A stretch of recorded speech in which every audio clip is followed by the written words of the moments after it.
மொஸ்ரெல்லா குச்சிகள் 100 gram. 4 ounce சுயமாக வளர்க்கும் மாவு. 2 முட்டை அடித்தது 50 மில்லிலிட்டர்.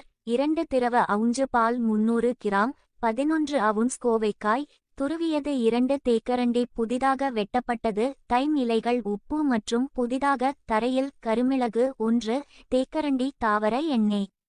50 மில்லிலிட்டர். 2 திரவ அவுஞ்சு உடன் முட்டைகளை அடிக்கவும் தண்ணீர் மற்றும் ஒதுக்கி வைக்கவும். கலக்கவும். பிறத்தூள்களில் நனைக்கப்பட்டு பூண்டு உப்பு மற்றும் கலப்பு ஒன்றாக மசாலா மற்றும் ஒதுக்கி. சோள மாவுடன் மாவு கலக்கவும். போதுமான தாவர எண்ணெயை சூடாக்கவும். ஒரு கனமான பாத்திரத்தில் ஆழமாக வறுக்கவும். மாவில் சீஸ் குச்சிகளை தோண்டி எடுக்கவும். கலவை பின்னர் முட்டை முக்குவதில்லை. கடைசியாக பிறத்தூள் கலவையில் பூச்சு. சூடான எண்ணெயில் கவனமாக இறக்கவும் மற்றும் பொன்னிறமாகும் வரை சில நொடிகள் வறுக்கவும். சூடான எண்ணெயிலிருந்து நீக்கவும். வடிகட்டவும். சமையலறை காகிதத்தில் சூடாக பரிமாறவும்.